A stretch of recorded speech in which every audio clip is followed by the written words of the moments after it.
l'interdiction préfectorale est pour nous nulle et non avenue, parce que nous n'avons pas attendu que le préfet nous notifie cela à 9 heures aujourd'hui pour prendre nos responsabilités.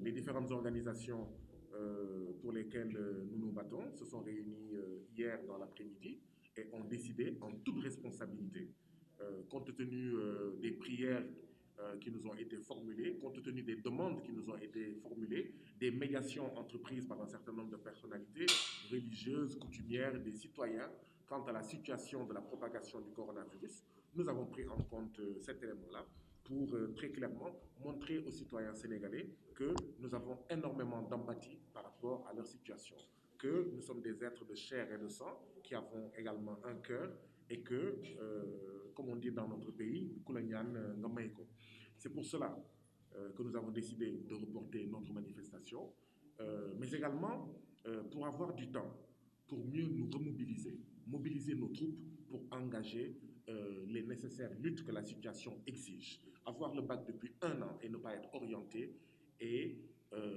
aussi grave, sinon plus grave pour les victimes que le coronavirus. Être salarié et courir derrière 14 mois d'arriérés de salaire, certains licenciés arbitrairement depuis 2016, est aussi grave, sinon plus grave que le coronavirus. Certains parmi nos membres préfèrent avoir le coronavirus plutôt que de rester sans avoir la dépense quotidienne à donner, et c'est le sort qui est fait à des travailleurs licenciés, à des travailleurs qui n'ont pas de salaire. Certains parmi nous préfèrent avoir le coronavirus plutôt que d'être dans des conditions inacceptables dans les écoles supérieures privées, ou de ne pas savoir sur quel pied danser parce que vous n'avez pas reçu votre machine à l'Université virtuelle du Sénégal, ou vous n'avez pas encore été orienté. Ils préfèrent avoir le coronavirus plutôt que d'avoir à prendre les pirogues pour mourir dans l'océan Atlantique ou dans le désert du Sahara. Nous voulons prendre ce temps-là aussi pour donc mieux expliquer cela aux citoyens sénégalais, qu'ils sachent que même pour lutter contre le coronavirus, nous avons besoin d'être mobilisés. Parce que malheureusement, nous avons affaire à un président, à un gouvernement qui, tant qu'il ne sent pas la menace, tant qu'il ne sent pas la pression, tant qu'il ne sent pas un rapport de force, n'agit pas conformément aux intérêts des populations. Donc même ceux qui ont peur du coronavirus doivent comprendre que pour sortir très rapidement du coronavirus, pour prendre les mesures idoines pour juguler cette recrudescence du coronavirus, il faut que les citoyens s'indignent, il faut que les citoyens se mobilisent, il faut que le président de la République sente que même dans la gestion du coronavirus, trop c'est trop. Et d'ailleurs, c'est parce que nous avons trop laissé faire le président de la République gérer la question des étudiants, gérer la question des ruraux, gérer la question des travailleurs d'une manière laxiste, avec le dilatoire, avec la duplicité, d'une manière irresponsable, que, effectivement, c'est la seule leçon qu'il ne peut réciter. Et il la récite aussi dans le cadre de la lutte contre le coronavirus. Nous voulons aussi utiliser ce temps-là pour mieux peaufiner nos stratégies, et dans les heures à venir, nous vous communiquerons les différentes manifestations, parce qu'en lieu et place d'une seule manifestation qui devait avoir lieu aujourd'hui, les jours à venir, vous allez voir plusieurs manifestations dans différents lieux, comme devant le siège de l'Université virtuelle du Sénégal, devant le siège du ministère de la Culture, pour dire non au recrutement clientéliste, non à la gestion népotique du ministère de la Culture, etc. Au moment où vous avez planifié cette marche-là, est-ce que avez-vous pris une considération par rapport au danger qui guette le Sénégal concernant la pandémie? Savez-vous, monsieur, que depuis que le coronavirus a commencé, ça fait 5 mois, il y a moins de 300 morts. Et si vous multipliez les 4 femmes qui meurent tous les jours d'une grossesse ou des suites d'une grossesse, multiplié par 5 fois 9, 45, 450 jours, ça vous donne combien de femmes? Qu'est-ce qui est plus dangereux? Justement, pourquoi aujourd'hui on ne parle que du coronavirus? 4 femmes qui meurent tous les jours d'une grossesse ou des suites d'une grossesse, multiplié par 30 jours, ça vous fait 120 personnes. En 5 mois, ça vous fait plus de 500 morts, plus de 600 morts. 600 femmes, plus de 600 femmes sont mortes depuis 5 mois d'une grossesse ou des suites d'une grossesse. Est-ce qu'on en parle? Vous pensez que le coronavirus est plus dangereux que ces femmes qui perdent la vie tout simplement parce qu'elles donnent la vie? Mais justement, Mais est-ce que c'est une raison aussi d'appréhender les décisions étatiques? est-ce que c'est une raison? D'appréhender, par exemple, de violer les mesures par l'État? Mais nous avons deux choix. Nous avons deux choix. Celui de nous taire et de rien faire, et c'est la catastrophe. Et nous rappelons que les Sénégalais ne sont pas les seuls Africains en Afrique. Au Mali, il n'y a pas de coronavirus. Vous allez dire que les Maliens sont irresponsables, alors que les Maliens se font assassiner par des terroristes en fait tous les jours. L'État est incapable d'assurer la sécurité des Maliens. Est-ce que les Maliens sont irresponsables? Alassane Dramane Ouattara, les Ivoiriens, ils ne sont pas des Africains? Il n'y a pas le coronavirus en Côte d'Ivoire? Est-ce que les Ivoiriens sont irresponsables de se mobiliser pour dire non à un troisième mandat en plein coronavirus? Les Guinéens contre le troisième mandat en Guinée, il n'y a pas de coronavirus en Guinée? Est-ce qu'il n'y a pas de coronavirus aux États-Unis quand on a tué George Floyd? Il n'y a pas de coronavirus en Europe? Est-ce que les Européens sont plus patriotiques que les Africains? Est-ce que les Européens ou les Américains sont plus soucieux, d'accord, d'un bon fonctionnement de l'État que nous, Africains? Il faut arrêter, il faut refuser de se laisser berner par les chimères et la propagande de l'État qui se réfugie derrière la pandémie du coronavirus qui est réelle. Et nous invitons tous les citoyens à respecter les gestes barrières, qui est réel, mais il faut refuser qu'on utilise cela pour qu'on dise, pour qu'on nous impose une omerta, une loi de silence.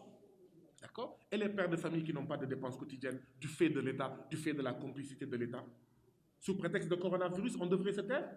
Est-ce que pendant le coronavirus, l'État n'est pas en train de poser des actes en inadéquation avec les intérêts des citoyens?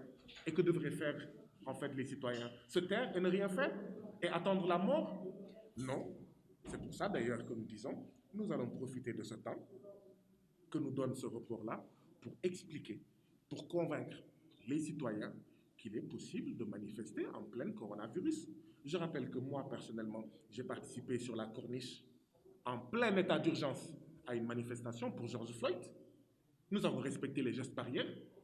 Pourquoi ce ne serait pas possible que des citoyens, d'accord, se battent pour exiger un meilleur sort des étudiants, pour exiger que la gestion de l'hydraulique rurale soit restituée aux paysans, pour exiger que les travailleurs de ABS, qu'on leur donne leurs 50 mois d'arriérés de salaire, leurs 14 mois d'arriérés de salaire à ceux de PCCI, pour exiger le recrutement immédiat des animateurs culturels.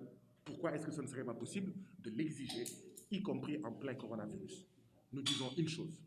Si l'État veut confiner les libertés démocratiques, il doit dans le même temps confiner les injustices faites aux travailleurs, les injustices faites au monde rural, les injustices faites aux étudiants, les injustices faites aux citoyens sénégalais.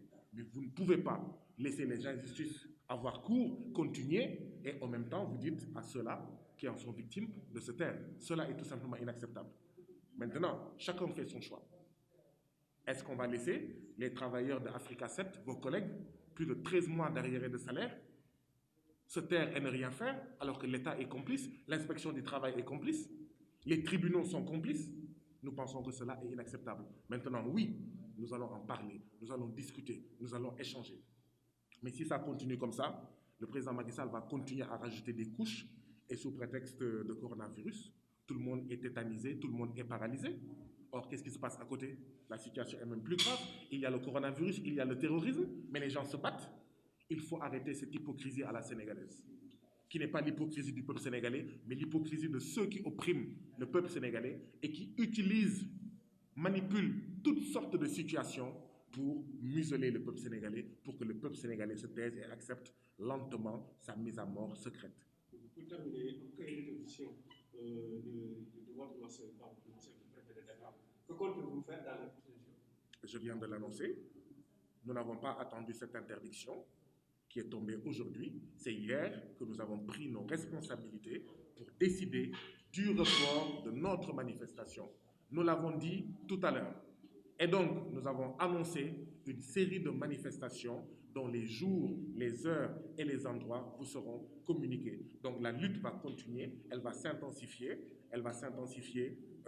dans plusieurs actes, communiquer en direction du peuple sénégalais, remobiliser nos troupes et les renforcer, mais également préparer les prochaines manifestations. Parce que le président Macky Sall devra donner les machines aux gens de l'UBS. Le président Macky Sall devra donner leur bourse aux étudiants de ISEP, Diamniadio. Le président Macky Sall devra reporter la date des examens pour les étudiants qui doivent faire le BTS le 28 septembre parce que c'est tout simplement irréaliste. Mais le président aussi devra entendre, écouter pour agir la voix du monde rural qui dit Aquatech dégage, qui dit Flexco dégage, ces opérateurs qui utilisent l'eau des paysans pour s'enrichir et pour opprimer les paysans. Oui, le président Macky Sall devra entendre la voix, entendre et écouter la voix des travailleurs, d'ABS, de PCCI, la voix des licenciés des autoroutes à péage. Et nous travaillons à les contraindre. Nous travaillerons à rallier autour de nous la majorité des citoyens sénégalais pour comprendre que oui, la responsabilité veut dire deux choses. Nous protéger et protéger les êtres qui nous sont chers contre le coronavirus, mais nous protéger et protéger les êtres qui nous sont chers contre tous les virus. Parmi ces virus-là, il y a le coronavirus, mais il y a également le virus de l'accaparement foncier. Il y a le virus du traitement inacceptable des étudiants. Il y a le virus du piétinement des droits des travailleurs. Il y a le virus de la privatisation de l'hydraulique rurale. Il y a le virus du népotisme dans le ministère de la Culture et dans d'autres structures de l'État.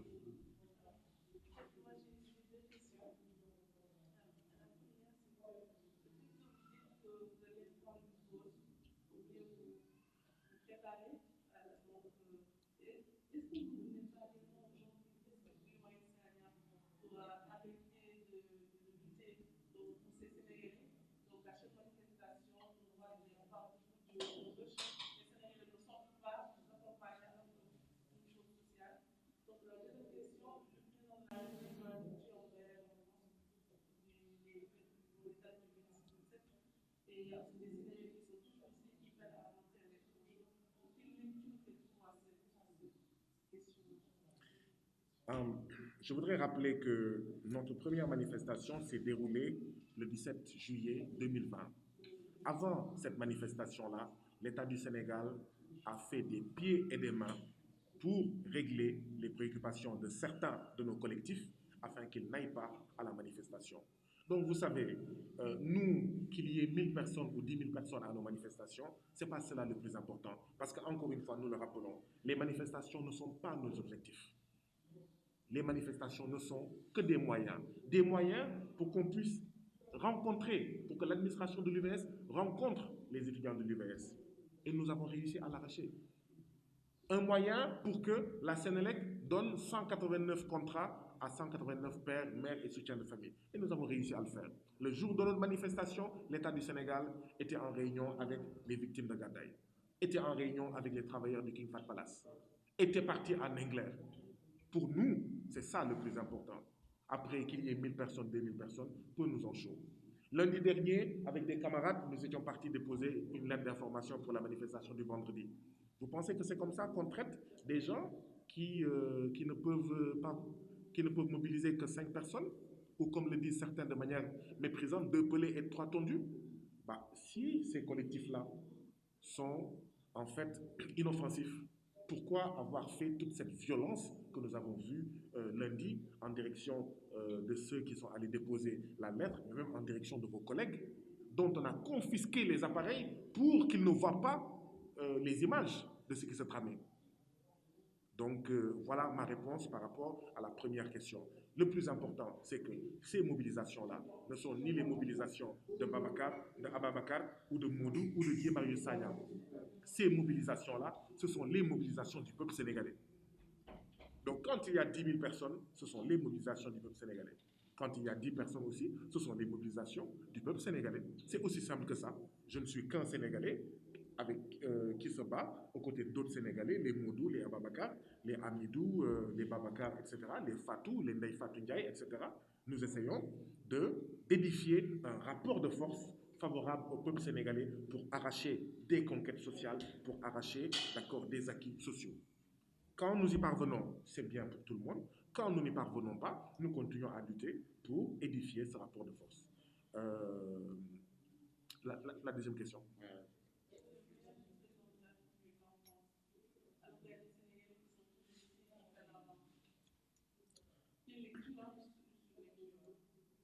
Je pense tout simplement que le président Macky Sall et au-delà du président Macky Sall, les présidents africains ont mieux à faire que de se promener à travers le monde. La situation dans leur pays est préoccupante, très préoccupante. La situation des différentes populations, la situation du coronavirus qui prend des proportions qui nous inquiètent, même nous, d'accord? La situation dans la sous-région, en proie au virus du troisième mandat, en proie au virus du terrorisme. On a vu ce qui s'est passé au Niger en fait récemment, etc., au Burkina ou au Mali. Cette situation-là mérite davantage de nos présidents que de se promener, de voyager et d'errer à travers le monde. D'ailleurs, ça nous permet de lancer un appel à tous les présidents, à tous les élus africains de mieux se préoccuper de leurs préoccupations et de voir comment convoquer les instances que sont celles de la CEDEAO, de l'Union africaine, pour discuter de la sécurité des Africains, pour discuter de la question sanitaire, pour discuter de comment faire pour améliorer la situation des Africains et des Africaines, et non peut-être aller prendre des ordres et des dictats de leurs maîtres que sont Macron, etc.